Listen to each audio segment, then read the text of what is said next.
বন্ধু নমস্কার, আমি ছবি দাস বলছি। আজকের রান্না করব পটল আলু বড়ি দিয়ে ঝোল। প্রথমে আমি আলু পটল ভেজে নিয়েছি, বড়িও ভেজে নিয়েছি, ভাজা হয়ে গেছে। মশলার মধ্যে আমি নিয়েছি পেঁয়াজ বাটা, আদা বাটা, টমেটো, আর মশলার মধ্যে জিরের গুঁড়ো, ধনের গুঁড়ো, লঙ্কার গুঁড়ো, পরিমাণ মতো নুন নিয়েছি। এবারে কড়ার মধ্যে যে পটল আলু ভেজে রেখেছি তার মধ্যে তেল দিয়ে দেবো। তেলটা গরম হয়ে গেলে এর মধ্যে দিয়ে দেবো গোটা জিরে আর তেজপাতা দিয়ে একটু নাড়াচাড়া করে নেব। তারপরে দিয়ে দেবো আমি আদাটা দিয়ে ভালো করে ভেজে নেব। কিছুক্ষণ ভাজা হয়ে গেলে এর মধ্যে দিয়ে দেবো পেঁয়াজ বাটাটা ভালো করে ভাজা করে নেব। ভাজা হয়ে গেলে এর মধ্যে দিয়ে দেবো পরিমাণ মতো নুন দিয়ে আবার ভালো করে কষিয়ে নেব।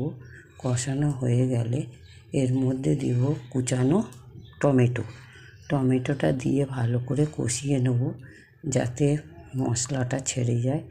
দেখবে তেল ছেড়ে দিয়েছে। তার মধ্যে দিয়ে দেবো জিরের গুঁড়ো, ধনের গুঁড়ো, লঙ্কার গুঁড়ো, আমি জল দিয়ে গুলে রেখেছি। এগুলো দিয়ে আবার ভালো করে কষিয়ে নিলাম। কষানো হয়ে গেলে এর মধ্যে দিয়ে দেবো পটল আলু ভেজে রাখা।